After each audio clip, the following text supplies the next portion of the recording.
Say that again. Do you know what Limp Bizkit means? What does Limp Bizkit mean? What do you think it means? Something. It's a slang for something. So something to do with. Yeah. Yeah, a limp biscuit. A limp dick. It's close, but it's not at all right. What's a biscuit? What is that? And look, do you want me to tell you? Are you out of guesses? I didn't have a guess. It's got something to do with dick. Okay. Limp. I don't know. You can't get an erection. No, you're being way too conservative with this. It's pretty fucking disgusting. Limp biscuit. Go for it. This is a non-filter place anyway. Limp biscuit is a slang term for a bunch of guys jizzing on a biscuit. Okay, yeah, okay. Oh, I've called that soggy biscuit. I thought it was called Soggy biscuit, as limp well. biscuit, same kind of thing. Yuck. There you go.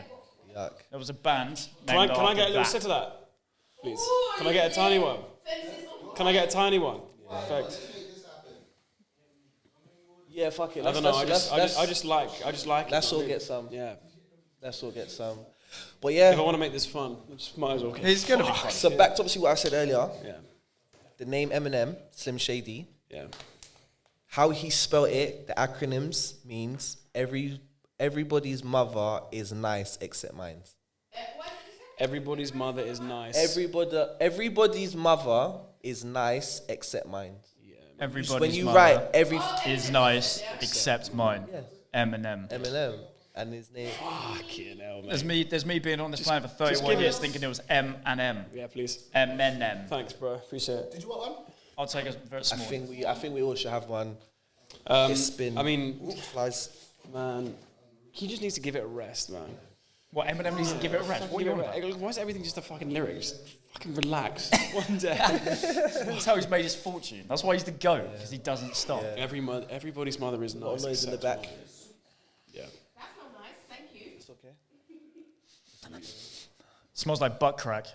Shush. Shush. I love Thank it. you so much, man. Appreciate it. Let's do a toast, bro. So toast. When was the last time we saw you?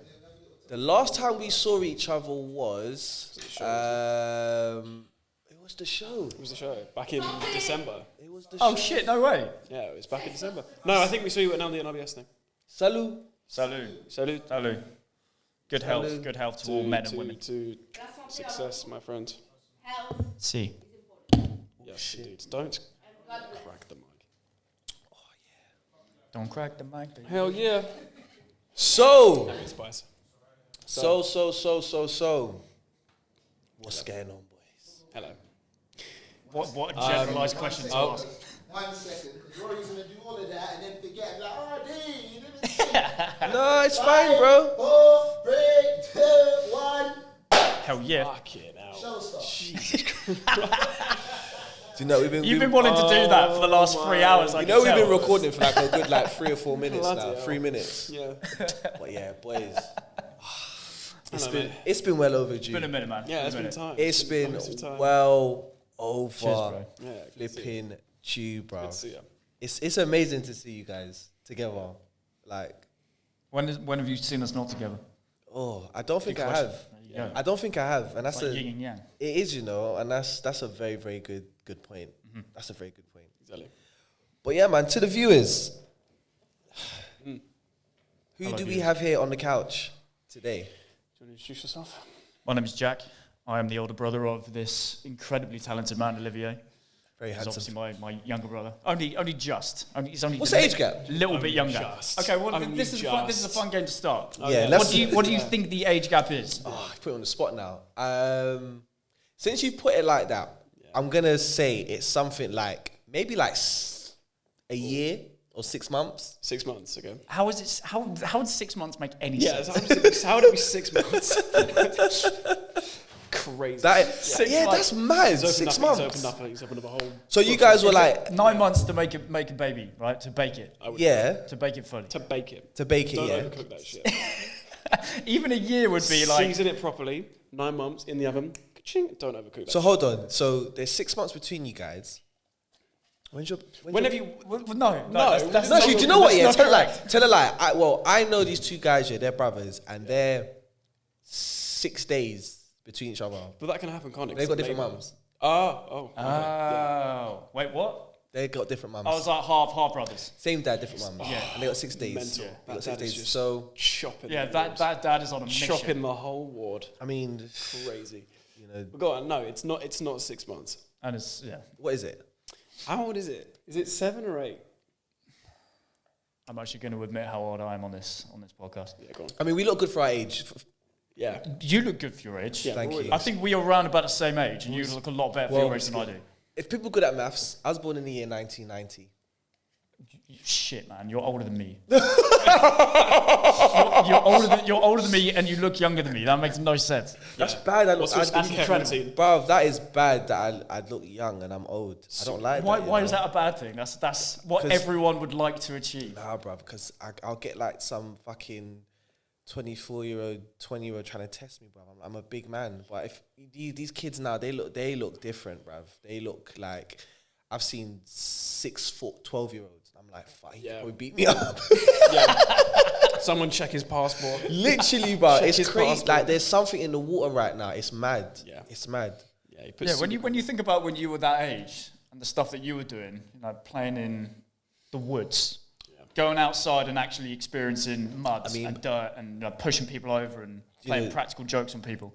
Now you see kids just doing TikTok. Not to make it about race, but I don't think you find many black people in the woods.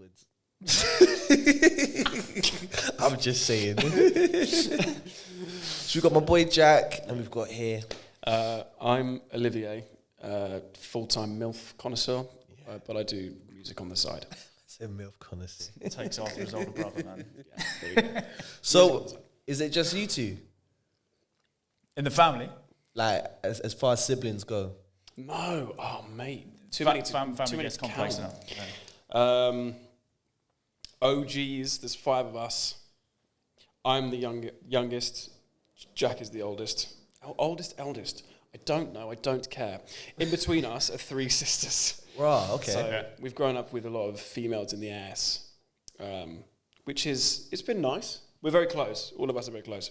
You must be all roughly around the same age. Yeah. Yeah, there's only 6 days between all of us. Yeah, there's only 6 days between all of us. All of us are different parents. Oh god, Dad was just shopping in the village. So yeah, 5 siblings, all within 7 years. I'm 22. 8. So you're. So I'm going to be 8 years. 32 this year. You're 20. You're going to be 22 this year. So that's 8 years. No, I'm Is that 23 8 years? this year. Yeah, 24 this year. Sorry, 23 that's this year. You bloody. I'm 23 this year. You're offended that I thought you were younger. Hilarious. There we go. Anyway, yes, it's a large family, Yeah. That's good.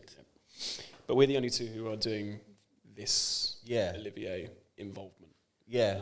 We have another sister who does music. She's Is very it? talented. She's in Yeah, America. shout She out. got a record label at 16. So Was she a singer? Yeah, Singer plays guitar, plays play a bit of piano, I think as well. Is she like a Dolly Parton kind of singer? Is she a Dolly Parton type singer? No.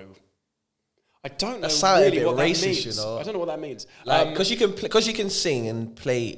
I just think of Dolly Parton for some reason. I don't know why. I know Dolly Parton because of the massive tits. I've never seen her sister. I've never seen her sister, so I can't. yeah. I Isn't can't she comment. working 9 till 5? Yeah, That's Dolly Parton. Yeah, Jolene. Yeah. Oh, is it? I didn't Jolene, realize. yeah. Jolene. Okay. Yeah. Anyway, she does music in America. She's a singer-songwriter. Okay. So she's the person who started the music in the family. Decent. And I'm just the kind of renegade child who's kind of come along. And we're still doing it in London, kind of in the underground scene. Yeah. So while she's off in the glitz of Hollywood, I'm in Croydon. Is she? Yeah. There's nothing wrong with that, you know. There's, Nothing wrong with that, by the way. There's some big talent from the Croydon side, Yeah, you a lot know. of talent, bloody hell. Don't get it twisted. It's the Hollywood Yeah, of man. South London, man. That's So what they say. yeah, exactly. Yeah. Croydon I've is. heard that. It's like, welcome to Croydon, I mean, it's a Hollywood of shithole. South London. It's a shithole, but in terms of breed talent, it's a good place to kind of. Yeah. No, yeah, there's a lot of stuff going on in Croydon. There's a lot. Yeah. There's a lot. So your sister, like, I'm not trying to make it about your sister, but I'm trying to get to know you guys as a family, as musicians, as individuals. So you said that. What kind of music does your sister do? She does, I would say, indie pop. Like a Indie Taylor, rock. not Taylor Swift. Yeah, like a little more grungy than Taylor Swift, I'd say. It's Avril Lavigne. Kind of like Yeah. Avril Lavigne vibes, yeah, little bit like that. Yeah, imagine like late 90s Leeds. grunge, Yeah, rock music. She's doing Marilyn that. Manson. Not that that dark grungy. Nirvana. That type of vibe, but a little bit more of a modern take on it. Right. She is fucking incredible. Yeah, she's great. Yeah. And does she not want to bring you over to do stuff? Trust me, Rory, I've tried. So I'm still waiting for the flight number. If you could help, if you could hurry that out, that'd be I'm great. not here for the family debate. I'm here asking questions, isn't it? For God's sake. So yeah, a lot of us. She's in America. She does the music. Decent, man. And is she quite supportive of what you're doing? Yeah, she is. We've had a few conversations, mainly, to be honest, about business. Because when you start doing music, you find that it's all very fun, and you do it because you love it, and there's no pressure whatsoever. As soon as things start happening, and people start trying to support you or not support you, that's where I've kind of spoken to her a lot more about music. Yeah. She's given me advice about contracts, about these, about that. Yeah. So yeah, she's been really helpful. And yeah, so yeah, she is supportive. She's very supportive. I mean, she's giving you like, you know, not necessarily the tools, but, you know, kind of putting you ahead of the game. A little bit, yeah. Do you know what I mean? Because not a lot of people have that. Yeah. Do you know what I'm saying? So there's going to be a lot of stuff that's going to happen that, you know, you're going to be, what's it called, a bit more informative about. For sure. Than, I want to say like the generic people still coming through like the music game. Do you know what I mean? Yeah, I'm very lucky. So that's cool, man. Yeah, she's great. So there's an idol in the family, and we can get all of the information that she has got over. How long has she been doing that now? Since 10 at least 10 years. Yeah. I mean, she's been part of the music industry for 10 plus professionally years, for 10 years. but she's been writing music, all her life, singing. I used to go with our mum to go to her singing competitions. I used to absolutely hate it. I was the only kid that would say yes when mum was saying, I want someone to come to Claudia's singing rehearsal or singing competition. And I would always be like, okay, I'll go with you, mum. But that was when Claudia was, I think she started at 7. Oh yeah, raw. Yeah. So you lot are probably like, what's it called? Jackson 5 kind of esque-ish. Well, The Jackson 5 can all sing. Yeah. He can sing, she can God. sing, the rest of us can't sing. do I not let definitely this can't man near a melody. But I Christ mean, you know, you guys probably can do things in other areas that will kind of coincide with what everybody's got going on, if I'm not mistaken. The 5 of us originally are very creative, all of us. That's good though. So we've got a sister that lives in Amsterdam, and she is a full-time photographer, fashion. We've got another sister called Lois who's into fashion and design. Yeah. So everyone is doing something creative. That's sick. So yeah, it's cool. It's cool. We like kind of fuse nicely. Think like I said, like, you know, everybody does something that kind of coincides with what everybody's got going on. Do you know what I mean? Yeah, for sure. Like that's sick. Do you have siblings? Yeah, there is. Oh, you got a brother? There's 6 of us. Wow. Yeah. Class. all 6 days apart as well, Well, right? nah, I've got a sister. No. Name their birthdays now. I've got a I want sister. the names and I want the birthdays. Are No you all hesitation. No, I can't No do that. hesitation. I've got a sister who's 6 months younger than me, Oh, okay. and Oh, I've got a younger brother and a younger sister who are a year apart. I feel like this is the start of some Yeah. riddle that we're trying to have to No, work it's out. just, you know, 6 months. Just different months. different mothers. Yeah, 100%. Okay, understood. And then you got siblings that are a year apart. I've So got- you're all quite close together. Well, my mum's got 4 kids for my dad, Yeah. and there's 2 outside kids, so it's not bad. Okay. My mum's winning. So you're all quite, in terms of age, close together. Ish, like, so there's 2.5 years between me and my older brother, Yeah. and then there's 5 years between me and my second youngest sister, and then there's 4 years between my youngest brother, and then there's a year between them 2, and then there's 13 years between me and my youngest sister. Bloody hell. 13 years? Yeah. Christ. Yeah. Long story short, my mum said the child is my dad's present for his 40th. So Sick. Yeah. Nice. you can't go wrong with that. Yeah. Special. present ordered on Amazon. Yeah. I mean, That kind of deal. I mean, I'm not here to talk about, you know, how the delivery worked. Yeah. Well, No. the baby came. Research that in your She's own good, time. in good health. Yeah. She's out in America doing. Oh, is she? Yeah, she goes to college out there. Sick. Yeah. She was always going to be that one, that indifferent one to kind of do things differently to what the rest of us has got. What does she do? She just what does she do? She does. I'm not gonna lie. I can't even tell you. I cannot tell you. Yeah. Okay. I ain't got a clue. But big up sis. Big up all the fam, man. Yeah. Each and every time. Rorz fam. But we love family. But yeah, man. Let's talk about you, man. So this is Olivier. Yeah. And we got Jack. Yeah. Oh yeah. I met you guys. Last year? Yeah. Met you guys last year. Yeah. Was introduced by a mutual friend. Yeah. Shout out Claire. Shout out Claire. And I met you guys at an event in Croydon. Yeah. And as you performed, I think the song that I saw you perform, and it went off. Double Down. Yeah. Always does. As soon as that beat drops, baby. Oh my days. Yeah.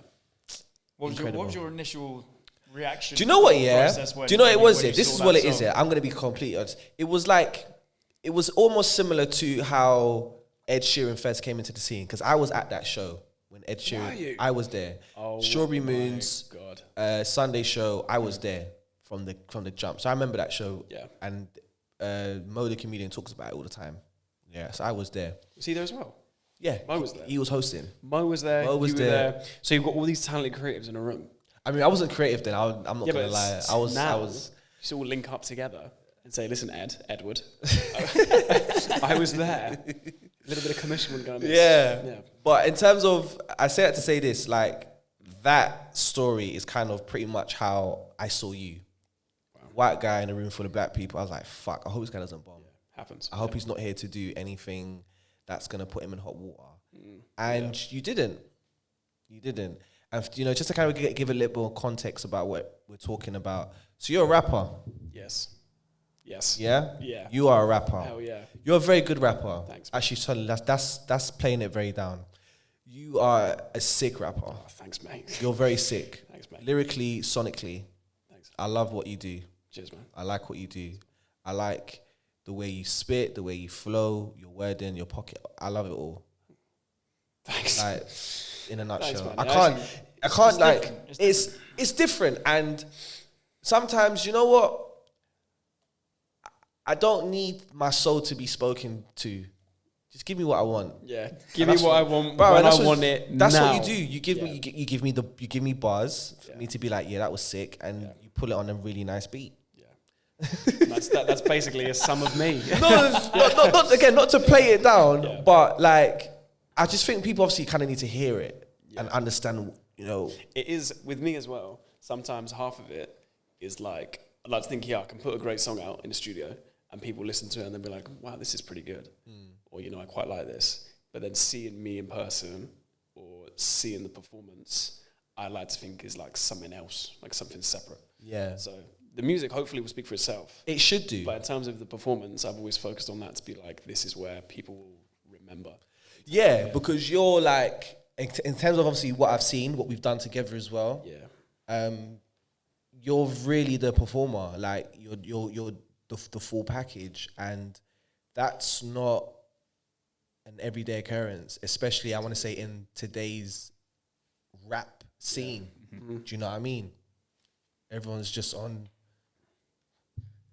What's going on there? I don't know what's going on. Do you know what I mean? Just hand gestures. Oh, I Like, see. No, that's Sorry. what. Yeah. Sorry. I thought using the hand gestures to like, time No, to think. that's Sorry. just how. Have you Like, seen every rapper do when that? that's what they do. That's you're right. Yeah, that's yeah, all they do. Isn't it? Like, It's a lot of this though, isn't it? It's like, bruv, do something else. Yeah. Do something else. But like, like you said, man, like in terms of you give a really good performance, and it is rememberable, and that's sick. And and you're getting into crowds that people are gonna look at you and automatically think, what's this white boy? What's he gonna do? Yeah. Because you look like you come straight from work. Mm-hmm. But like we're gonna get into all of that. We can get into all of that. But let's go back. Let's go back to Jack and Olivier growing up. 'Cause you boys are from where? I'm born in a place called Aylesbury. I know, Have you been to Wickham. Aylesbury? Yeah, I spent like What a place. What like a Wickham, place. like near Wickham sides. Yeah. That's where I was born. High Wycombe. Yeah. Oh, is it? Yeah. So Oh, he's born in nice. Wickham, I was born in Aylesbury. Represent. But we grew up, pretty much just next to Aylesbury in Buckinghamshire. Okay. But So- Buckinghamshire is the county. Yeah. Buckinghamshire's a county, so we grew up in a village next to Aylesbury. Okay. So it was like a nice upbringing. Yeah. It was, well, I should disclaimer that it's a nice upbringing in terms of, I find in terms of music and in terms of rap, a lot of the rap that I've either listened to or that I hear on the stages comes from a place of financial hardship or saying, you know, I want to rap to make it out. I want to rap to make myself better, especially from a financial point of view. Yeah. I never had that. I always had food on the table. I grew up in a nice place. Yeah. What we did have growing up was like family issues quite a lot, which was kind of out of our hands. We'll talk about that in a bit. Yeah. So that's kind of where, when you say you need like a pain, or you need like a purpose, that's where it came from. So that probably justifies why I wear this and stuff. Nah, that's good for like, you know, what's it called? It's an output. Yeah. Do you know what I'm saying? If you want something to like escape from, do you know what I mean? Like you've got something to kind of distract you from the real world. Like obviously, I used to kick ball in it. Do you know what I'm saying? So where did you play? Well, I used to play for Fulham and QPR when I was younger, academy, and then obviously I played like non-league. On the pitch? Oh, position, wings and fullback. Which one? Left or right, it doesn't matter. Were you better on the wing or as a fullback? I mean, If Rory has to play tomorrow, it's a game to save his life, where does he play? Oh, I'm playing in the middle of the park, and I have to Makes no sense. Makes no sense what you said. Because What's your strongest foot? My right foot. However, I say wing a fullback because I had a lot of energy and I can get up and down the pitch. That was all I could do. I can get up and down the pitch. And I was quick. Yeah. Tidy. Yeah. I'm Just tidy now. run really I'm fast. just not as I can't get up and down the pitch as what I used to. But if you knock a ball to me, I was still like, I'll show you I can play. I got hard feelings about Fulham. Really hard feelings. Is it? I was playing for, growing up, MK Dons and Wickham, because those were my teams around me. Yeah. Fulham came in and they asked me for a trial. Went for a trial with Fulham. Think I've smashed it, right? Gets given to some absolute dickhead keeper because he's about a foot and a half taller than me. Shit. I was like, this is a joke. You're corrupt. Fulham Football Club, you're corrupt. They were good to me. Give me my contract. I can't. They were good to me. But yeah, so like obviously music was also like your place to kind of like escape. Yeah. Obviously when, you know, things were going on and you know, it should kind of, you know, open up some emotions and spur things on and help with the writing. So in terms of like your upbringing and stuff like that, before, you know, you got into music, obviously what was, you know, what were you boys like, you know, like individually and obviously together? Different. Individually, Yeah, different. Yeah, absolutely. You could Very different. tell us apart massively. Yeah. Extroverted as a kid, he would go up to strangers. In fact, I would get him to go up to strangers and just randomly pick conversations. I'd just go into that little crowd there. While he's nicking money out their pockets. Tap that person on the back and just start talking to him, and he would do it. Where I was never like that. I just used to get him to do stupid shit. So that was my entertainment. And then he started to get a lot taller than me, and then I couldn't do that anymore. Shit. Different. It was like the bully and the younger son, the younger brother properly. Yeah. Like we used to play, obviously growing up, the biggest thing we had in common was football. Yeah. The biggest thing. Still to this day, it's like religion to me. Yeah, in terms of who I support, in terms of playing, whatever. Yeah. It's literally religion. And I grew up as a goalkeeper, right? And Jack grows up as a winger. You can see where this is going. I'm 8 years old. Jack is 16 at this point. He is swatting balls at me. Hit me in the face, hit me in the shoulder. I'm crying, yeah? But sometimes I don't even wear the bloody goalie gloves, yeah? He's like, you don't need those. It's one of those It's as not well. just standing goal for 2 hours straight. No, do you not piss me off? Which And he's just blasting balls. Do you know at actually- him. This is the best part of this story. I know exactly what Yeah, you're do you going know to what? say. No, actually, I want to bring something up. It's going to piss me off, right, if I don't bring up. I'm actually getting pissed off right now thinking about it. Jack used to try and hit it as hard as he could. Sometimes miss completely, miss the goal, miss the target. Shocking he was, right?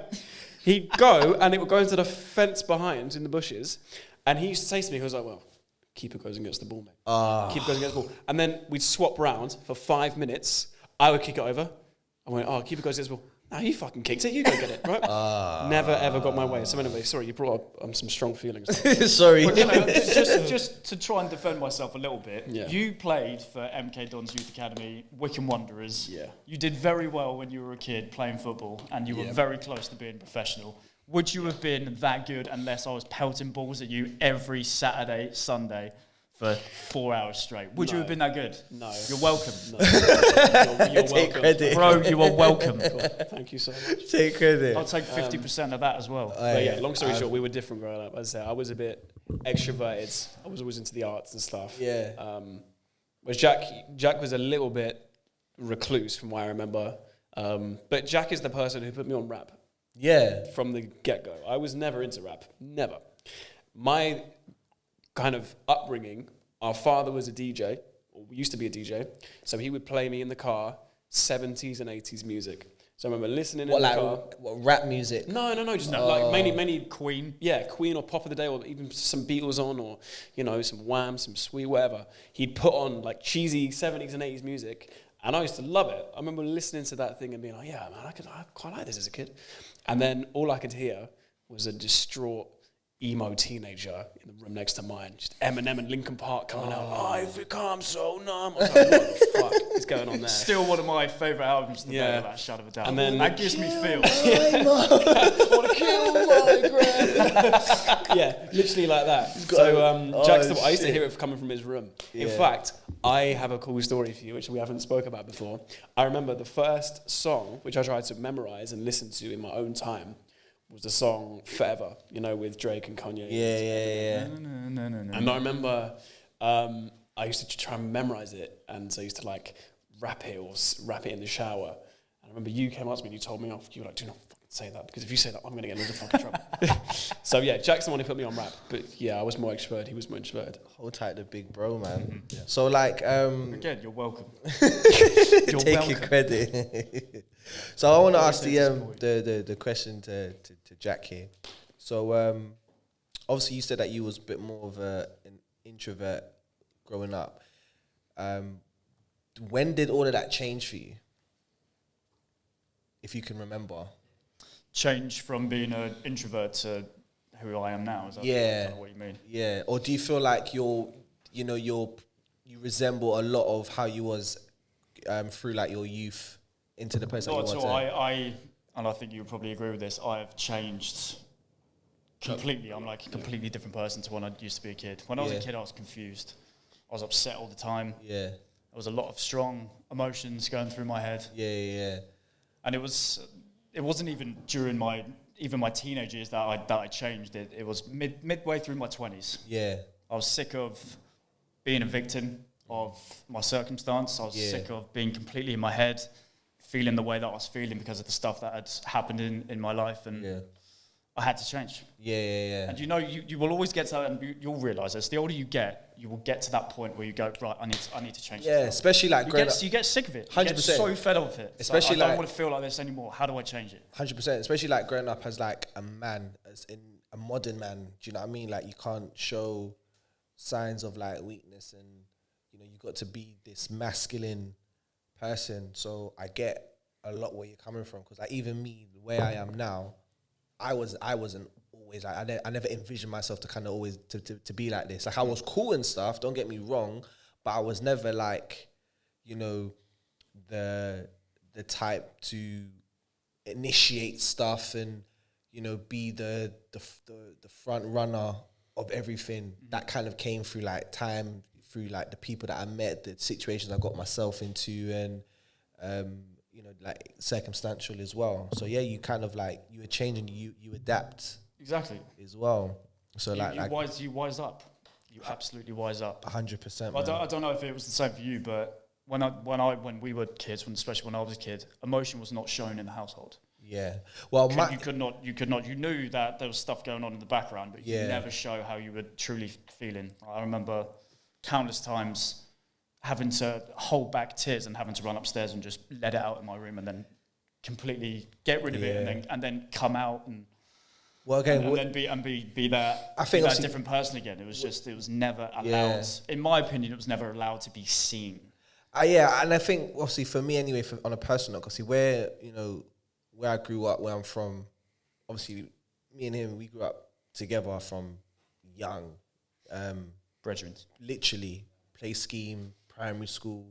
So we've come through the trenches where we've seen shit from an early age, but it was just normal to us. Do you know what I mean? So when certain things just become the norm to you, you just kind of like, you know, get black-hearted, really. Do you know what I'm saying? And like I said earlier, my point earlier, like, you know, your surroundings and your circumstances, like things change and things change and things change you. Do you know what I mean? And yeah, man, you just gotta just adapt, really. So, you know, let's, you know, fast forward just a little bit. It's a question to the both of you. Where did, I think you might have answered this earlier, but I'm gonna ask it again anyway. Your love for music, like where did that start? How did it start? I'll speak to you individually. So like for you, Jack, when did that start, your love for music? What was like the first thing that you heard and you thought, oh yeah, like, this is a bit of me? It's a really tough question to answer, because if you can answer it. We've been doing this together for 4 years, and my inspiration to do this has stemmed entirely from him. Yeah. So that's kind of why I'm in it now. But one of my favorite memories, and just to answer it simplistically, it came absolutely from our mum. Yeah. She was musical. She was singing all the time. Yeah. So it always stemmed from her. And actually, one of the first things that I remember going to a Pink Floyd tribute gig with her. It was in Aylesbury Civic Centre. Big location. And it was, big location at the time. And it was, I can't remember what the tribute band was called, but it was something really cheesy. It was a play on for Pink Floyd. It was like Think Floyd. I think it was called Think Floyd. Okay. And again, no one would go with my mum, so my mum just bought a ticket. She's like, Jack, come with me to see Pink Floyd, it's a tribute band. And there were all these older mums in the crowd, because obviously it's a 70s band and it's very psychedelic. And I mean, thinking back to that now, I could tell that when mum was in the 70s, she was clearly just, you know, getting high and listening, and listening to Pink Floyd, and like everyone was doing. But I remember being at that gig and absolutely hating it. Because I'd never heard of Pink Floyd before, but sitting next to my mum, who was having the best time. She was crying, she was jumping up and down, she was then engaging with all the fans that were there. She was just having the time of her life. Yeah. And I think back to that fondly. And Pink Floyd is one of my favourite bands today. I've got all of their albums on vinyl. Yeah. And that, without a shadow of a doubt, I go back to that memory and I go, oh, man, I really wish I could. That's sick, man. That's like quite like a sentiment. You know, it's got like that story, and obviously your love for music obviously sounds a little bit deeper than just hearing a band. Yeah. Do you know what I mean? It sounds like as you just explained, there's a little bit more. Well, you go back to memories. So 100%. Pink Floyd for me is that gig that I went to go see with my mum, and I'll do anything to go back to that. But what about you, Liv? I mean, you always grow up with music in the house. Yeah, everyone loves music. I didn't have a love for making it until I realized what it could bring me. So at 17 or 16, I was going through some really bad mental health stuff. Yeah. Weirdly, Post Malone spoke about it the other day. He sent it to me. I'd smoked weed just because I thought it was the cool thing to do, whatever. And I used to smoke, not regularly, but semi-regularly, right? Just because I was 15, 16, and I was like, everyone else is doing this, I'm going to get involved, right? As you do. As you do. And then 17 hits, and I was starting to get a bit anxious about it, a bit paranoid. And there was this one time where I have this toke, and I just black out, and I just can't see, and everything is like a movie. It's like I'm not awake, and I'm like, this is weird. It's like I'm in a bloody movie scene. And I never really got over it. Like depersonalization. Months, yeah, it's called depersonalization. For months and months, you basically wake up and you don't think it's real. And I needed something to get away from my thought patterns. Yeah. So what I did is on the iPhone that I had, I loaded up GarageBand and I just made loops for hours. Because that's the only thing that would distract me. Because the thing with depersonalization is, if you're doing nothing, if you're unoccupied, then you're thinking about it. You're like, am I awake right now? You just spiral. Yeah. So I needed something to take my mind off stuff. So I was just making loops and beats on GarageBand on my phone. So from there, and I was like, okay, cool. This is like something which I need to do, I like to do. And then from there, it stemmed to, okay, I can now do this on a laptop. Let me download Logic. I then started producing for people. I started making their songs and engineering their songs. And then I was like, I don't like your songs. I I'm going to make my songs. So that's where it stemmed from. So you're right. Everyone has a love for music. Everyone has favorite artists. Yeah. You know, there's nothing special about that. But 17, like adolescent years, that's when I was like, okay, I'm going to make this now because I feel like it's therapeutic. Yeah. Most people think it's therapeutic because they need to escape something. For me, it was like, I need to just distract myself. Yeah. And here is something which I can see and like it has a reward at the end because I like listening to it. Also, it's just nice to get away. So that's where it came for me. And we've been doing it ever since. So do you feel like that was like that was obviously pivotal to, you know, the start of your musical journey, or that's where your musical journey kind of started from? Yeah. I'll be honest, I did not have any prior ambition to be a musician or a rapper. That did not happen at an early age. I was, way before any music thing, an actor. Way before that. You give me that kind of... Do you know who you remind me of? Child actor, bud. Yeah. Was you anything? Yeah. I didn't win. The film that I was the main part in won an Emmy, and it was mad. What film's that? It's called Lost Christmas. Lost Christmas. How do you not know that? It's got like, it had all these famous people, and I was 11 years old, and I was with all these celebrities. And sorry to cut you. Yeah. Is it still available now? Oh yeah. I'm gonna fucking watch Everyone that. watch it. Lost Christmas, starring Larry Mills. you You get to see him. How old were you at that point? I was 10 or 11. You get to see him as a 10-year-old. 10 or 11. Swear, yeah. I'm gonna watch that. But what's mad for me is that I went from like this crazy kind of reality world, unreality world, where I'm with A-list celebrities all the time. I've got cameras in my face 24/7. I've got premieres to go to. I'm signing autographs as an 11-year-old kid, for 15-year-old girls. I am gassed. I am so happy with this. I'm signing my name. I've got it perfectly written on napkins and shit.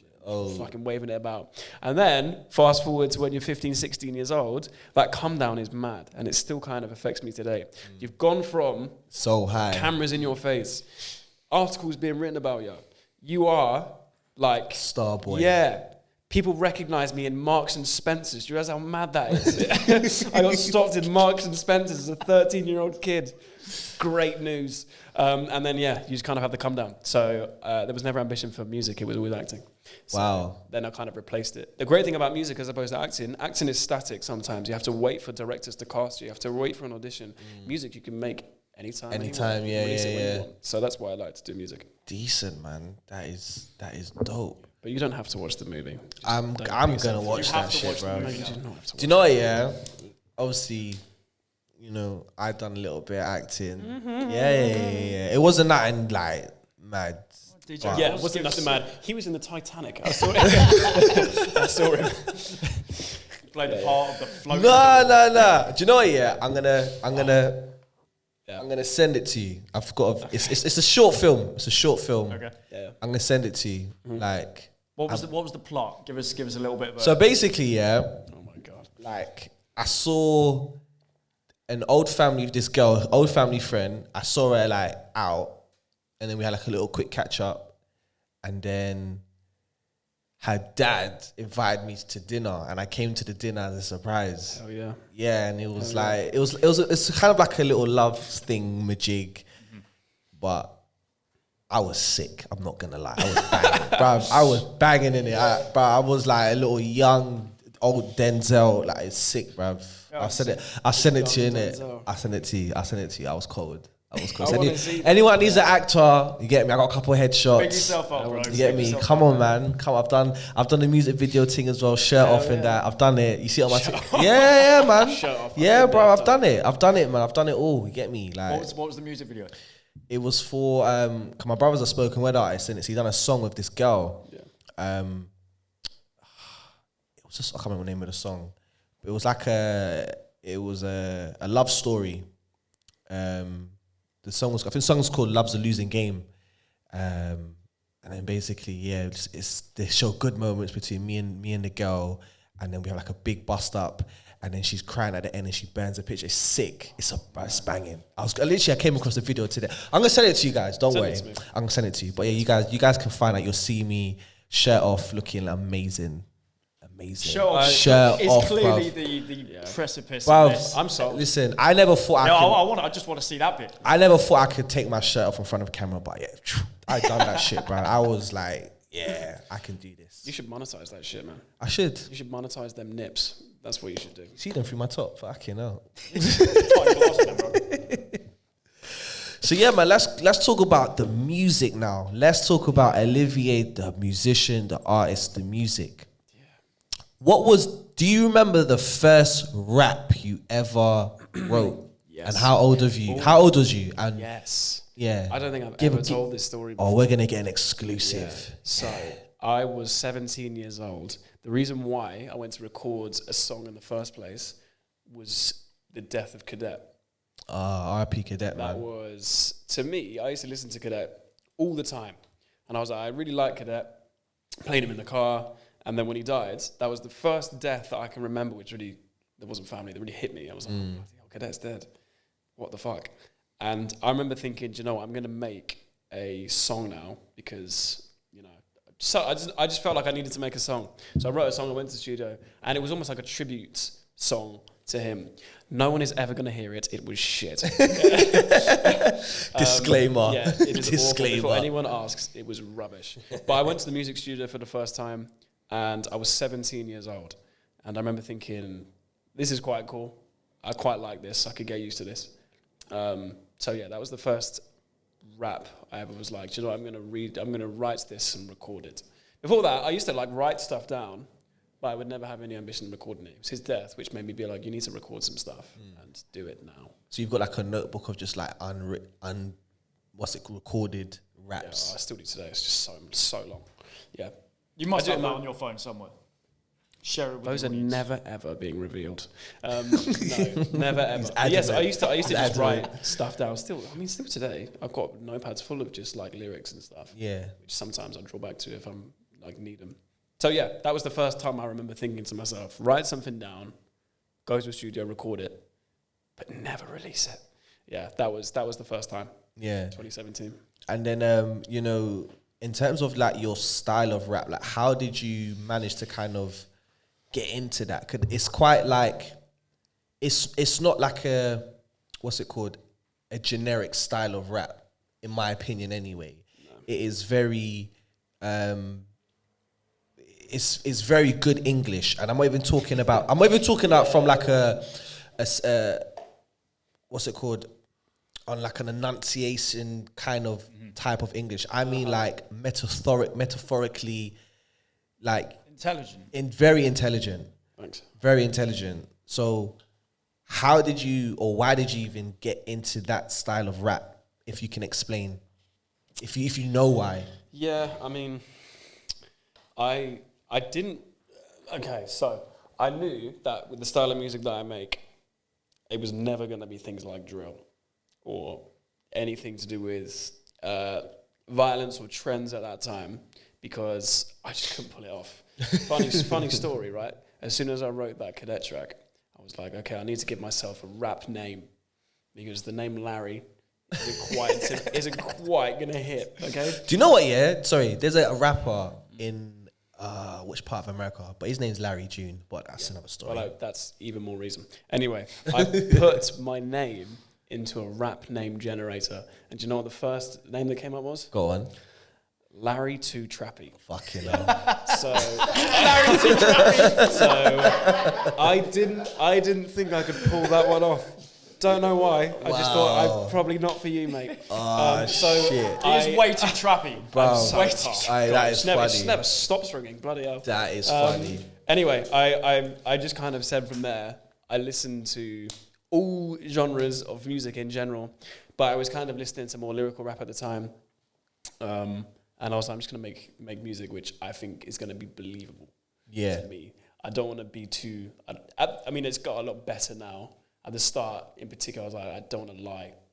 No, of course, anything. like your music obviously has to kind of start with you in terms of like anything that you speak about. It's got to be, I wouldn't say relative to you, but it's got to be relative to, you know, you aspects of your life. If not aspects of your life, you as a person overall. Do you know what I'm saying? And then you can kind of start faking it. Yeah. Unless people be like, Then this guy ain't done I shit. think fakery, you can see through that. I mean, God knows how many artists we've met over the last 4 years, but some of them absolutely incredible, but you can tell that they're not that character. Yeah. They're playing that character. Yeah. They don't need to play that Well, character, but you can Sometimes you that's can fine. What's Like, that? Sometimes it's alright, but What's that kid's name? Lowski. He said it perfectly. He was like, it's what the people want and it sells, so I'm gonna do it. Do you know what I'm saying? So I credit the honesty. yeah. You know what I mean? It's interesting. We should touch on that later because that's becoming part of my thought processes or the conversations that I have to have now. Yeah. In terms of making music at the start is fun. You want to do what you want. And then you realize as you go back or you go forwards, you're not making music for yourself anymore. You're making music for this person, that person, these people here. So then you have to kind of adjust, not morals, but sound. And you have to adjust kind of. It's consumers, isn't it? Do you know what I'm saying? It's, what's gonna draw the most attention. It's all metrics. Yeah. Do you know what I'm saying? It's what's gonna, give you high numbers. You talking about slapping some girl's bum, or you talking about fucking, I went shopping and bought 2 apples when you really went shopping and bought 2 apples. Shit, no way, man. You bought 2 apples. Great tea. Great tea. That's an EP right there. Went to the shop and bought 2 apples. No, that shit. Were they green apples, red apples? I mean, give me. Hey, listen, pink lady apples, yeah? Oh, man. Pink come lady on. apples, they're not the ones to fuck with, bro. They're the coldest apples. But yeah. You heard it here first. Pink lady apples are the coldest apples. They're the coldest apples. But no, you're right. Yeah. You're right. It's about metrics and algorithms and.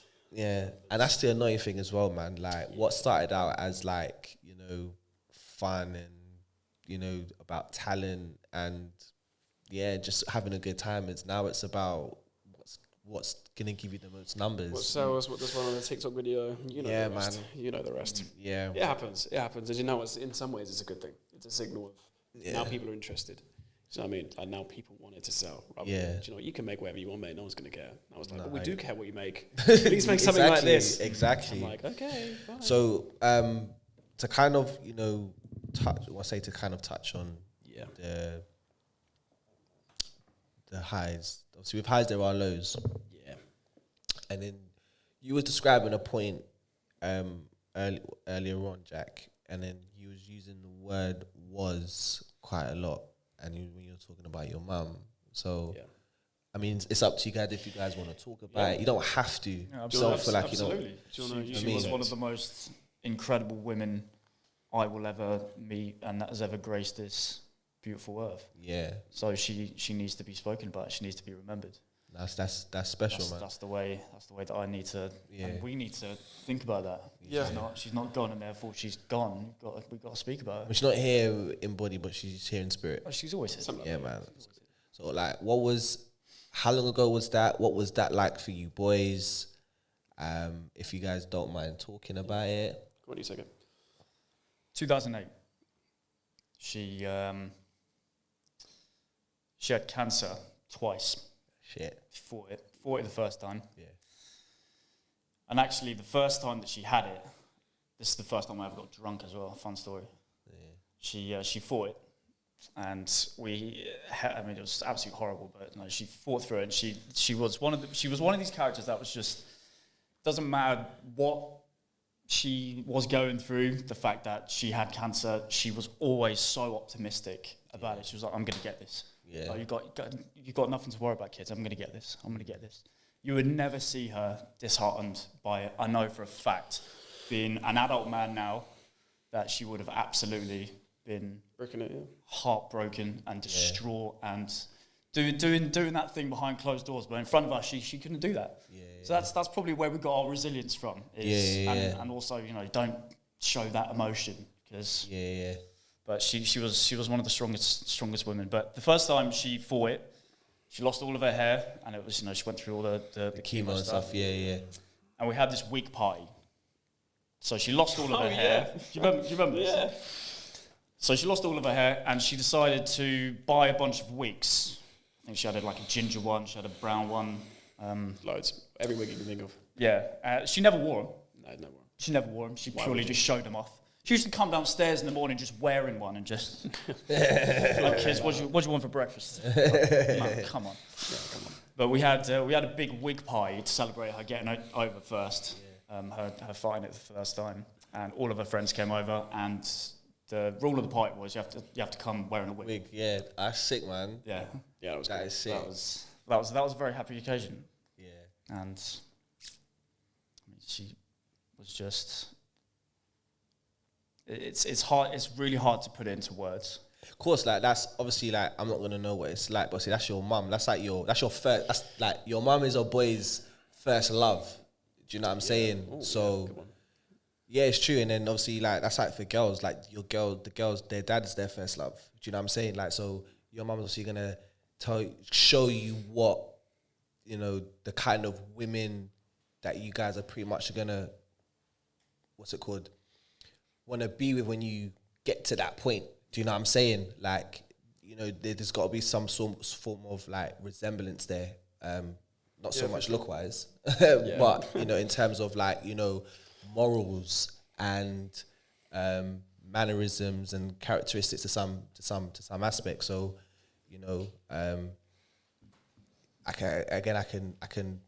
one can only imagine. Do you know what I mean? You it's don't wish that on your worst enemy. It's Nah, and 100%, man. People say it gets easier with time. It doesn't. Nah, I can, and it's from the outside looking in. Like I said, it's easy for somebody to say that. Do you know what I mean? So, like, for me, on a personal, I will always say to somebody like, do what's necessary. Do you know what I'm saying? Like, there's no time for grievance. Do you know what I'm saying? Like, you said 2008. It's what 2023 now. Yeah. What's that? That's 15 years. Quit maths. Oh yeah, not just a rapper, darling. Do you know what I mean? But yeah, I'm sure she's looking down, proud of you guys, and She lives through us. that's good, man. As you said, she's absolutely looking down, That's sick, man. guiding every step of the way, and she would be so fucking proud. 100%, and that should kind of give you more, or enough of a reason to kind of be like, you know what, I'm seeing this thing, or till the fucking wheels fall off. Do you know what I'm saying? Yeah, exactly. So It is good inspiration. It's good inspiration. Yeah, it's weird. It feels so long ago. At the same time, it doesn't.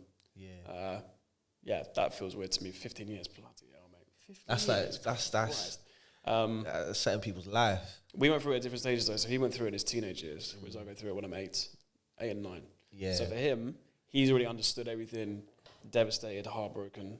For me, I'm still a bit clueless as to what's going on. Yeah. So I remember growing up and thinking, I don't really know what's happened here. But I remember having all these groups of people around me. Oh, shit. All these groups of people around me in school and stuff. People coming to talk to me. Teachers asking me and like giving me things. I was like, what the bloody hell is going on? It's not really helping. I was like, yeah, I was a bit confused by it. I was like, yeah, I see everyone around me who has always been strong. Siblings, parents, grandparents. All of them are breaking down now. I'm 8 years old. I'm kind of just like understanding it slightly. Yeah. But the thing which goes back to me, which I'll never forget, for better and for worse, is I was there when it happened. So I was there when it happened in our beds. Yeah. We're looking there. Ambulances come in. I woke up. It's the middle of the night. It's like 3 a.m. Something like that. I don't know if I've woken up.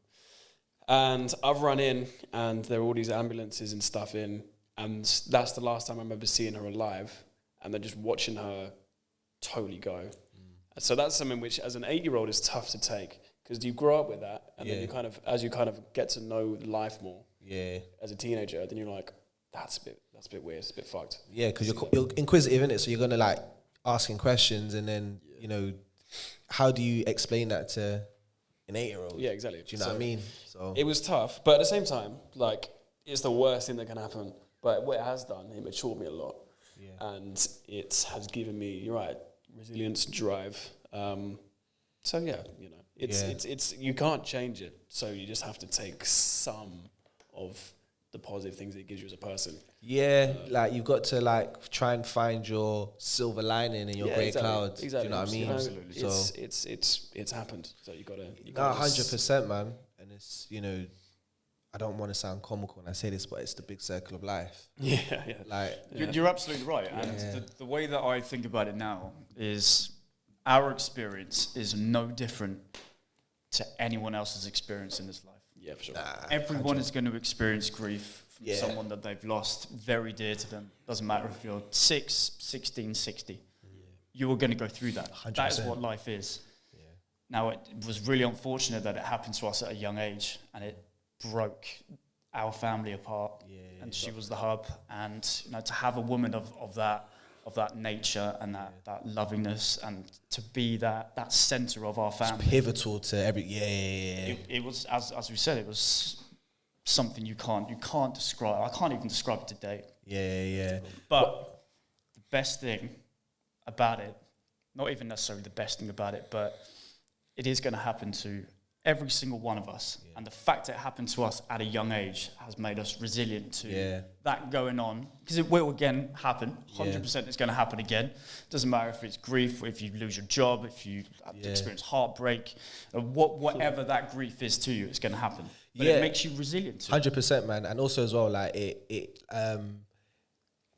shit situations always bring people closer and together. Not to say that you guys were never close, but you lot, I probably would, looking back, can say, we're a lot closer now than what we were however many years ago. Do you know what I'm saying? It's no discredit to your relationship before. No, it's just that, it's taking something like this to kind of really bring us. That's true. 100%. Do you know what I mean? Absolutely, So 100% true. It breaks you, but as you very beautifully said, it brings you straight back together. Nah, that's sick, man. And again, to be doing this music journey with your brother, do you know what I mean? Exactly, it's ideal.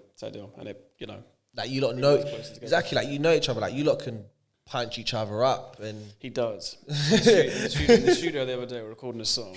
Music publisher genuinely turns to him and says, I need an aggressive take. I can't hear him in the studio, it's soundproof. He has a whisper in his ear going, I need you to go hit him. So he comes into the studio. That's actually how this guy sounds like. I've got headphones on, back to the door, come in, fucking ambush, mate. World War III on my back, fucked.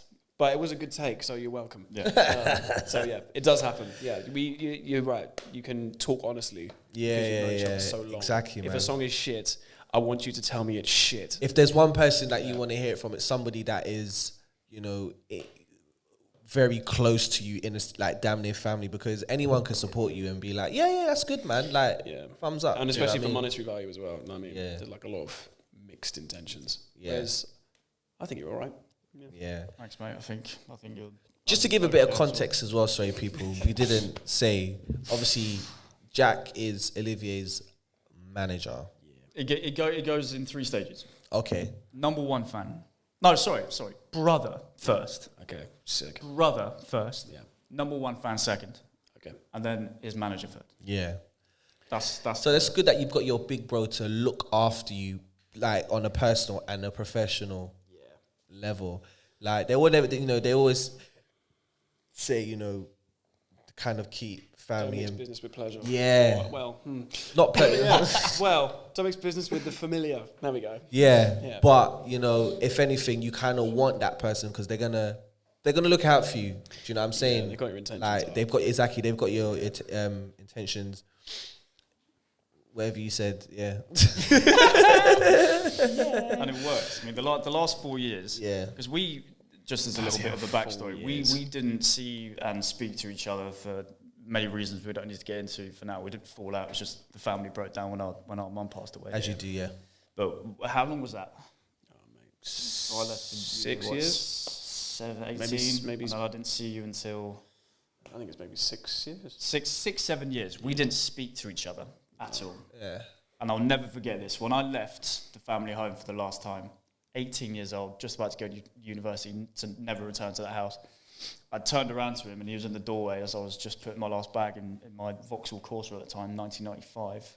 1.5, it was a lovely car. For the last time. And I turned to little Larry at that point, and I said to him, when you grow up, you and me are going to become best friends. And the last 4 years, that's exactly what we've become. Like, he is my best friend. I speak to him a dozen times a day. All the time. He's not just my brother. You've worked on yourself. Is your name Larry? For real? Yes. Oh, yeah, yes. shit, I was should've. going to say, he's outed my government name at least Fuck, thrice in this episode, which is great. Thank you. I mean, this is okay, so Was my Lawrence, name, actually? my name is Lawrence. Larry, and then people always say, "Well, why is your name Olivier?" And I was doing the rap name generator, Larry Too Trappy. We'll pigeonhole that one for now. So then I have to think of a name, and I'm like, I've got these songs ready. I want no name. My first ever name as a producer before I started releasing music was Vortex. fucking hell. But with It's comedy gold here, man. Yeah, you know man. it. Yeah, man. Vortex with 3 X's had a bit of spice to that. Wait, yeah, that's like 3 kisses, bro. That's like Vortex. yeah, man. Listen, do what you need to do. Do you know what it is? It's because when my hair grows long, I have Vortex, which grows on the back of my scalp. Do you know what? Yeah, Yeah, you've got like you can sit here. Yeah. So Oh, that was shit. my best personality trait as a kid. There you go. Just a vortex on the back of my head. And then I was like, okay, that's shocking. You need a new name. So then I was like, okay, what's like gonna tell people who I am without telling people who I am? So I stuck on Olivier because Larry turns to Lawrence Olivier. That's the guy who I was named after. He's an actor. So that's where the name comes from. If I get called Oliver one more time in my bloody life, What are you I'm going to quitting. do? I'm quitting. You're quitting, right? But so yes, 4 years fucking my wasted. full name is Lawrence or Larry, but I rap under Olivier. And you're not, no one's looking for you. You got the police after you. 'Cause this goes out on YouTube, so I don't want there to be like in the comments, we got him. Like, Well, So it's yeah, on his white watch. collar crimes here, man. White collar, yeah, exactly. The white It's like collar fraud. That's Oh, no. that's all we do. crime. The tax evasion. they're just joking. HMRC. Hello, darling. Good to see you again. Well, do you know what? Yeah, I think that. Well, we just missed the new tax year's just been done. So, Hell yeah, baby. But also, you need to make money in order to pay tax. At the moment, we're not making enough money to pay tax. I don't know why I've just admitted that lie. yeah, fucking Mate, hell, there goes bro. my fucking brand deal with Fanta Lemon. Sponsored by Fanta Limon. Yeah, there we Yeah. go. Anyway, sorry. That got No, very that's- derailed. that's yes, fine, my man. government name is Larry, yes. But Cool. I rap under the name Olivier. Hey, man, it's what it is. That's what it is. Larry's a nice name. Thanks, mate. It is a nice. It's a very just nice a nice name. boy name. It's a nice boy You want to name. take Larry home to your mum and your dad. Yeah, You want to take him home. He's a nice bloke. He's not going to do anything bad until they hear my songs. until they hear your lyrics. Boy. So, going forward now, like Yeah. Olivier. Yeah. Olivier. Yeah, I like a little Olivier. Do the accent, you love it. With where you are now in your music career, your music journey, What career is like how, like obviously knowing all of the shit that you went through, on a personal level, on a professional, how are you within like yourself, as Olivier, as Larry the person, because Larry and Olivier are 2 different people. I'm sorry. Yeah, okay, Alter yeah. ego. Yeah. As Larry the person and as Olivier the artist. Yeah. And a question to you, Jack.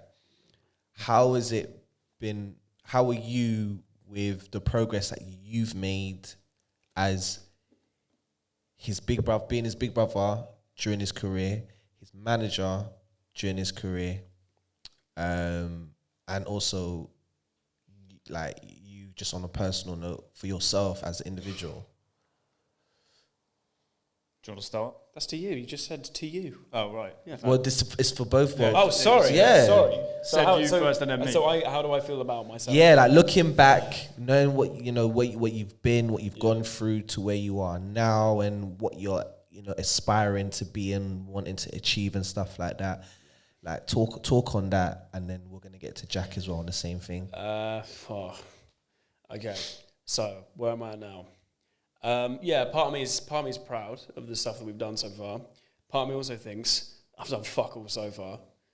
Which I know you're going to be like, oh yeah, but you've done this, and guess what? I'm on a Raw Talent podcast. I must have done something. You're saying you got. Let me just one thing. You've got to be somebody to sit here. Exactly. innit? So I I just must don't have have done something right. anybody. You get me? But where I am right now, I don't know. I have this battle quite a lot myself. It's like, okay, if you're being honest, put 100 musicians in a room, rappers in a room. You say to this group of 100 rappers, you can continue to make music for your whole life, but you will never get paid a single penny. And you won't get any recognition, you won't get anything. I guarantee 99 of them walk out the door. I'm one of them. So I love making music for music's sake, yeah. And making music is great. I love the experience. I love the people I meet. It's wonderful. But you need to distinguish yourself. Well, I did and I still am. Am I making music because I absolutely love music? Yes. Do I also make music because of what music does bring me or can bring me? What does it bring me? It brings me this idea that I can be on a stage and have everyone look at me and get shocked like that. It could bring me financial rewards. It could bring me recognition, anything like that. Yeah. So I've in a stage now, and we were talking earlier about my style and stuff, where I am currently with music publishers and having meetings at record labels. I am for sale, yeah? Let me not get that twisted. I am for sale, yeah? So a lot of that is conflicting with me, because some of me is like, okay, well, you came in and this was your idea and this was your goal. And this was like everything to you. You made this style of music. It's very purist. It's very this. And then I've got other people over here and they say, stick with us and this will happen. And then I've got advice up here. So it's like a lot of noise at the moment. Yeah. And I've got to distinguish with myself now because I know I'm young, but I'm not getting any younger. Okay, do I want to proceed and say, do you know what? We're happy to make music because we love the bond it gives us. I love what music does for me personally, intrinsically. Or do I say, okay, do you know what? We're going to fully fledge this music thing now, and I'm in it for the long haul, and I want to be the successful one. Because it's this amount of people that get it, like this amount. I see hundreds, thousands of artists, all like me, all on this level. You've got to be somewhat deluded to think that you're going to reach that. But if you are going to believe you're going to reach that, you've got to go at it. So that's personal conflict to me. It's like, do you do it because of, you know, the love of music, or do you do it because of what it brings you, the love of what it brings you? Think of it like this though, yeah? Yeah. Looking back at why you started it, Yeah. yeah? You've always got to channel it back to that. Yeah, This is just my opinion in it. Yeah. Like, this is not me giving you advice or trying to tell you how to think and stuff like that. I'm just saying, like, from like it's just even with anything, and I'll always say this to anybody that's doing something. Yeah. Do you want this to bang? And I ask that question because if you genuinely want this to bang for you, you know, everything around you is just noise, and you're just gonna do what feels right for you. Whether, you know, if you make money from it, you make money from it. Like, money comes and goes. Do you know what I'm saying? Like, you know, money's not the be all and end all. Yeah. Do you know what I mean? People's gonna remember you for the music you make, not the amount of money you make. Yeah. Do you know what I'm saying? I've said financial, I don't mean financial. The actual distinction I'm trying to make, for me personally, is kind of what I said earlier. It's like, am I now making music for myself for the reason I go into this, or am I making music for people? Money, you're right, money's irrelevant. I don't care about, well, I do care about the money, but money is separate. Yeah. It's mainly that thing of, do I want to make music for me? Do I want to make every different type of music under the sun so that I have a versatile catalogue and I can go down and I say, oh, indie, yeah, I love that song, I love this song, I love this song. Or do I say, okay, here are a group of people that want to hear some music. Do I make music for them? And some people will say, well, why can't you make music for everyone? Sometimes it don't work like that.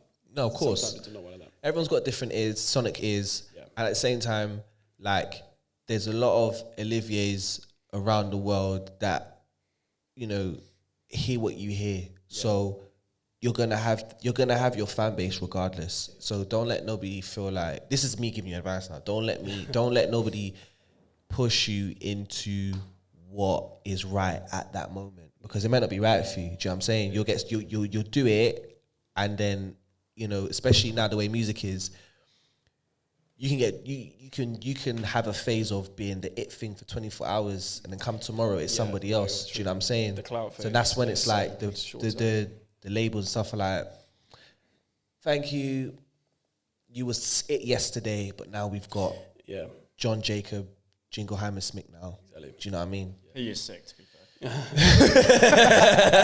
great. I've experienced that already though. I've been chucked around and kind of left on the carpet and treated a bit rubbish. Yeah. So you go, right, the labels for me is not a be-all and end-all, but there does come a point where you're kind of, and people have it, we've been doing it for 4 years, you get past that point of, you know, you want to see results now, and it's kind of trying to remember, that's the like internal dialogue I have, remember, do you know what, you do this because you love it, you don't do this for the streams, you don't do this for this. Yeah. But there is a point where everyone, no matter who you are, when you've been serving for so long, says, I need to see some results now.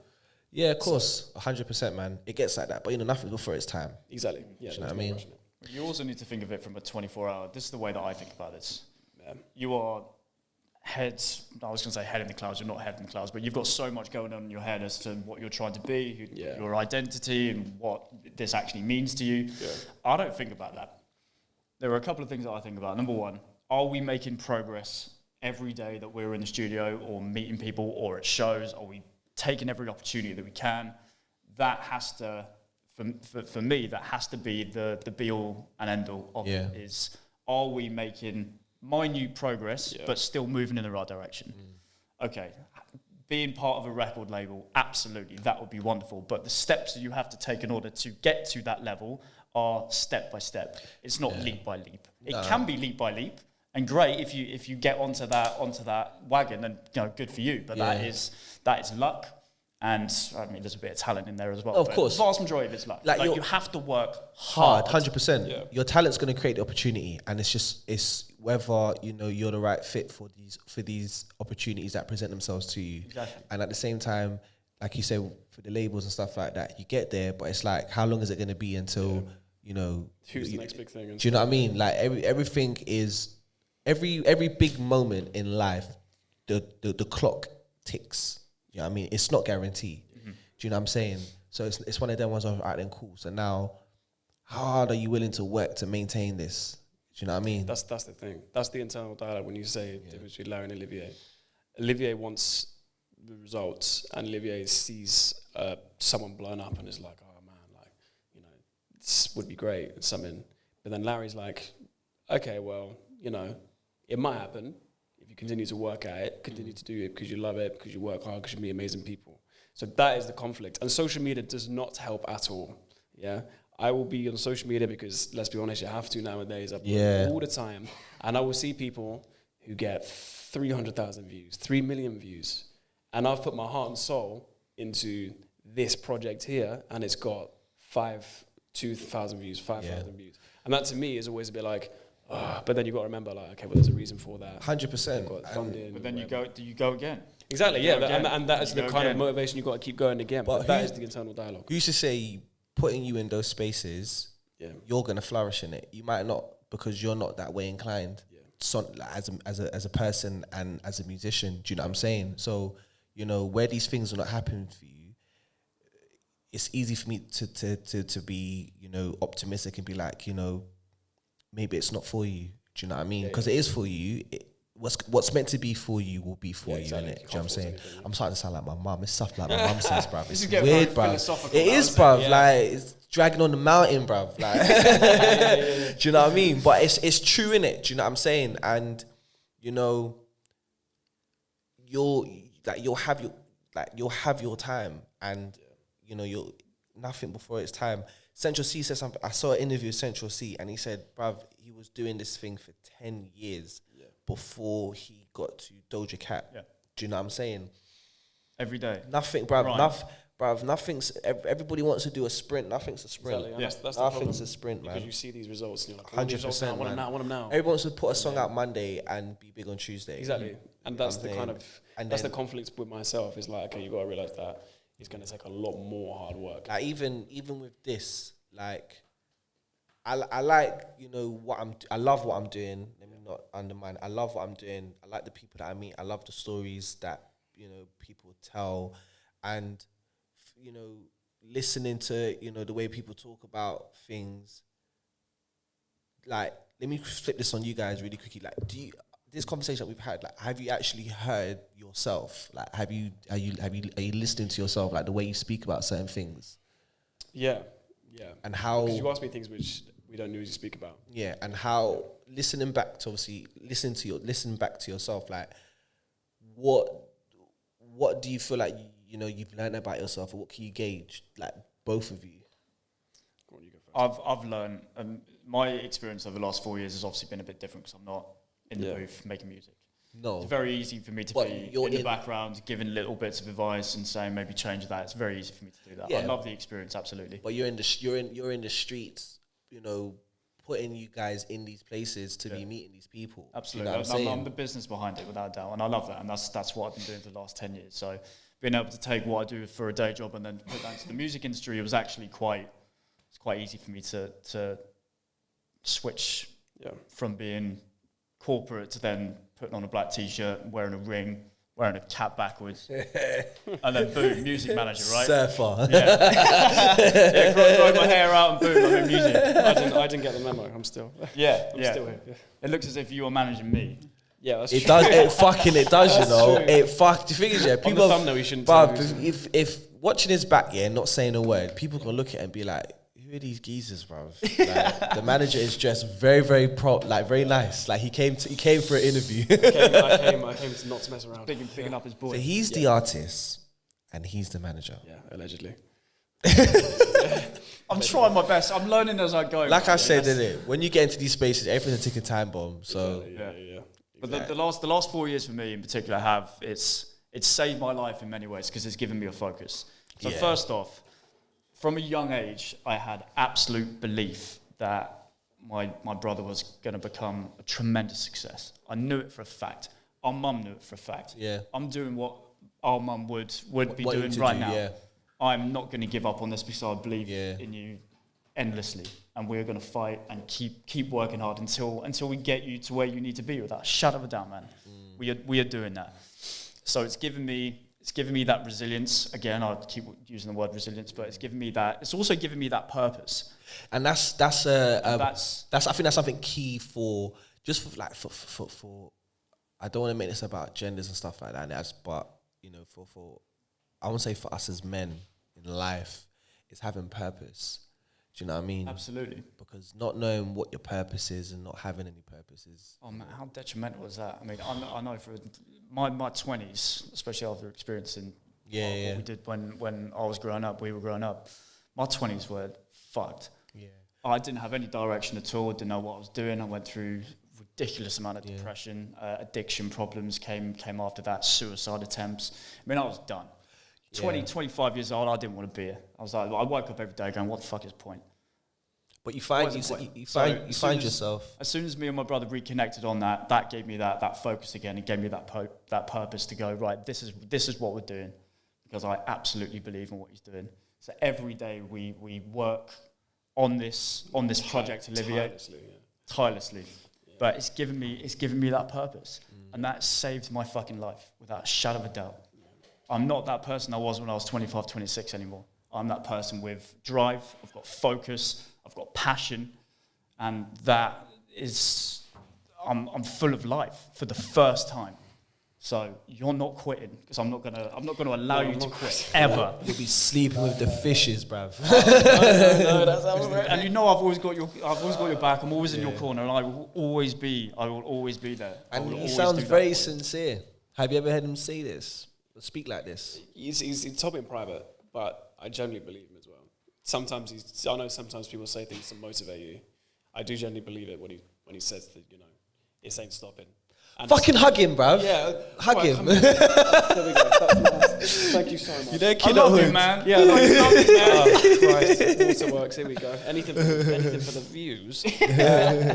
What I've learned is, which I was just speaking about there, is try not to be so results-based, which I know is a conflict I'm having now. Yeah. But as I said to you earlier, as a young kid, I was like doing pretty well for myself. Yeah. As a child actor, I was like getting all these auditions, meeting all these famous people, sometimes in, certain spotlights. I was like, this is great.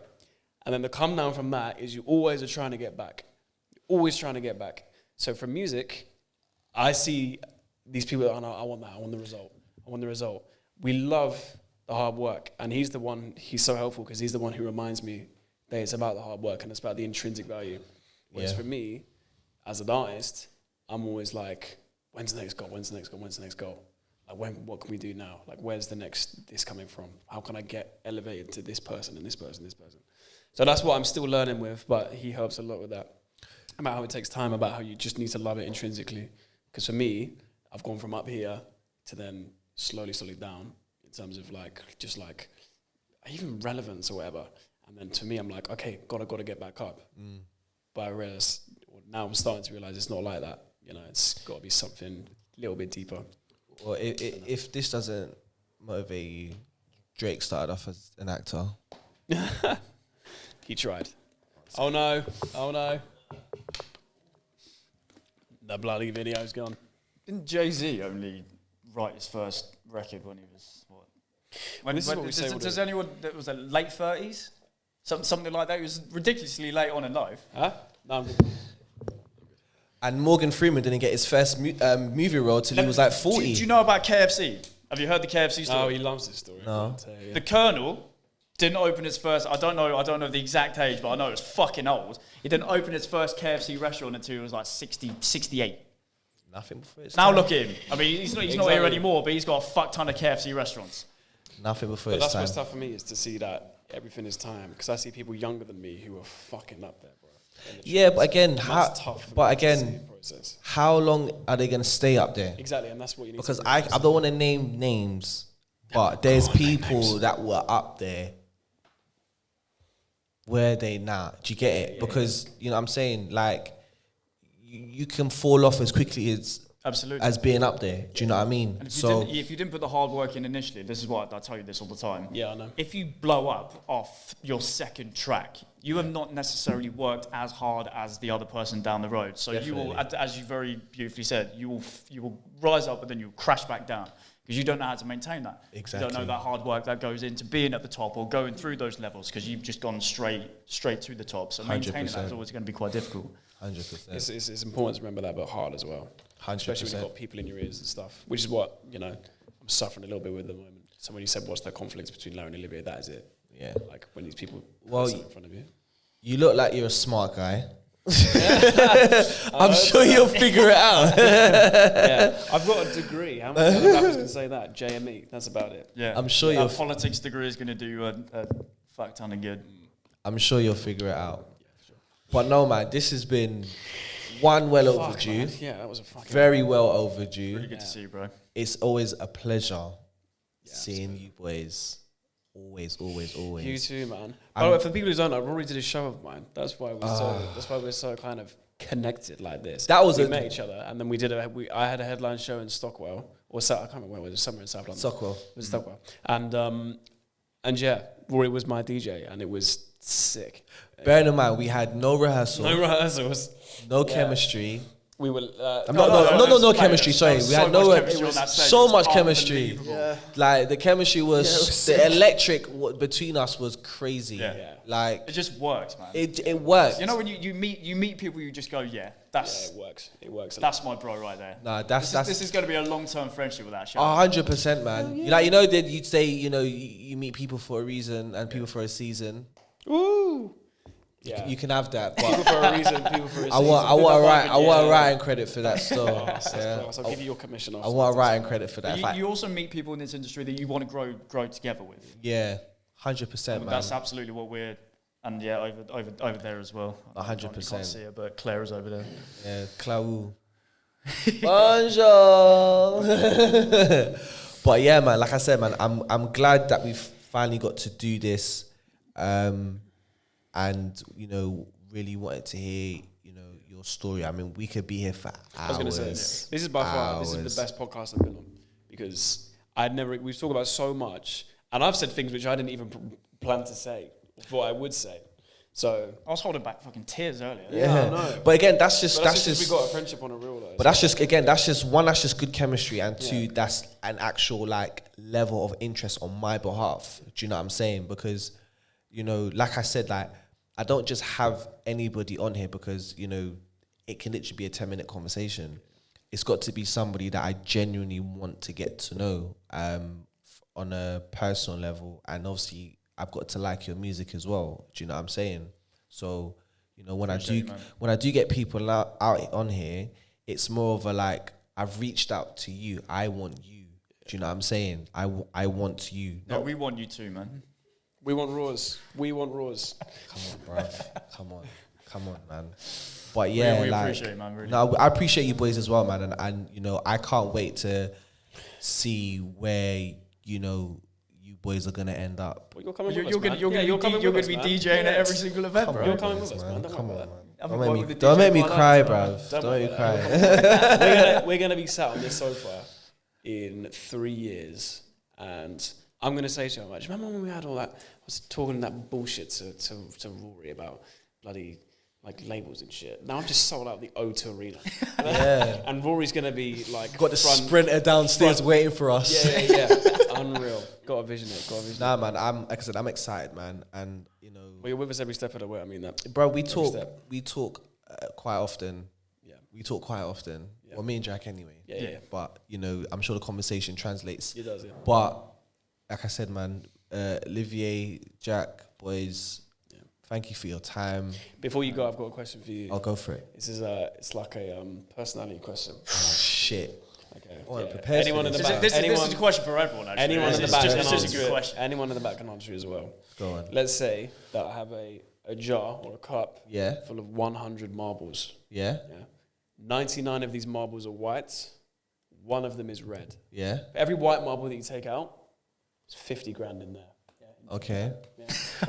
If you take out that red marble, you die, All right. and it's a pretty painful It's like death. 100 marbles. Am I blindfolded? Now listen, you have got to tell me a number. So yeah, you're looking that way, and you've got to tell me a number that we randomly pick out. As in, you can't go one by one by one. Oh, You've got yeah. to say, okay, like 10, and then 10 get picked out at random. Oh, 10. Oh, I thought they're numbered. And No, you no, pick no, out no, the no, no. the You've got to 10. pick how many marbles you want to right. take out. Okay. 100 marbles, 99 white, 1 red. Red one kills you, white one's worth 50 grand. How many do you take him? How many am I taking? Yeah. I mean, it's 99 to 1. Yeah. So, So how many are you taking? it's But good. also, It's if good you pick out odds. that one, you're dead. But it's 99 to 1. So It's what- good what's- odds. Yeah, so what's the answer? It's good odds. but I I'll would still be lose on safe that first and go marble. for like. No way. I think for my first 5, that you've asked, how many you asked me to pick, I'm gonna be safe and say do 10 at a time. No, you can't do 10 at a time. Can't do 10 at a time. You have to give me a number, and then that number's where it stops. How many marbles are you taking? Oh. It's a definitive number. And it's 50 bags. 50 bags every per white marble. marble. Yeah, good. So if you take out 2 marbles, 100k. We've spoken But you about a lot can't take harder out questions. any Oh, more. it's 10. 10? I'm good, 10 yeah. marbles. Okay, interesting. So that's It's 500k. I flip that in the streets. 500K. You get- Bring it to the trappers. I'll flip that. Taking none. Taking none, yeah? none. It's only 5 mil. I'll make that over there. If I die, I die. I'll make 5 mil in 3 years. No, but but confident guy, you- but- it's, I love that, man. it's like 99 to 1. Yeah, but if the one I die, I would definitely put in the 5 mil. I'm alright, bro. I'll wait. I'm good. I respect that. Yeah, There's a lot of respect about that. No. You just gotta pick a number. What was your answer? I'm so unlucky. I will pick the one that get dead. I don't want to Okay. die. I'll get rich somewhere else. 50k. per 50k. white marble, 50k. yeah. One Take the marble. one, yeah? That's a sensible Treat yourself answer, over yeah. Christmas. You went 10. Yeah. So now you've got like, what's they're all the at the odds of top. that now? You've now got a 1 in 10 chance of dying. That's still more than half. Yeah, okay, I understand. Yeah. Bruv, if I got a gun, yeah, that holds 6 bullets, yeah. How many times are you shooting that gun into? How many? And I say I put 1 bullet in there, and I said you've got 1 in 6 chances of getting shot in You're the still head. pulling the trigger. Bruv, I'll not at myself. What Not about myself. Dwayne? Not people in. No one in here. No one in here. How Anyone much else? is his life worth? per I bullet? wouldn't pull out no one in here, but it's like, bruv, there's 1 in. Okay, that's a bit. Like, maybe not 1 in 6. You have to get Alright, worse maybe now. what? Like you've got Where did you grow up again? down the road still, local. What, northwest? Yeah, Church Road. Like No, nines is yeah. our brethren. Okay, understood. Yeah, Mental. Bloody hell. 10. Taking 10 out. we was Yeah. we was I think I said something ridiculous the first time you You were. said like 25, mate. You said 25. But I'm a gambler at heart. I'm a gambler at heart. So I'm also either get fucking rich or die. Like get rich or die trying. That's what I'm doing. bruv. Literally. You get me? Literally. Yeah. But now, boys, man, let's go. thank you. I wish you but nothing but great success. Too, man. We appreciate you massively. too, man. And I cannot wait. We will have you. We will be back to look at how life has been for you over how long it is until you're back here, and we'll pick up exactly where we left off. Love, man. But yeah, boys, Beautiful stuff. Always a pleasure. fucking Guys in the back. love you guys Thank to you. bits, bro. Yeah, thanks. Yeah, thanks for today, man. Unbelievable. Come on, you Spurs.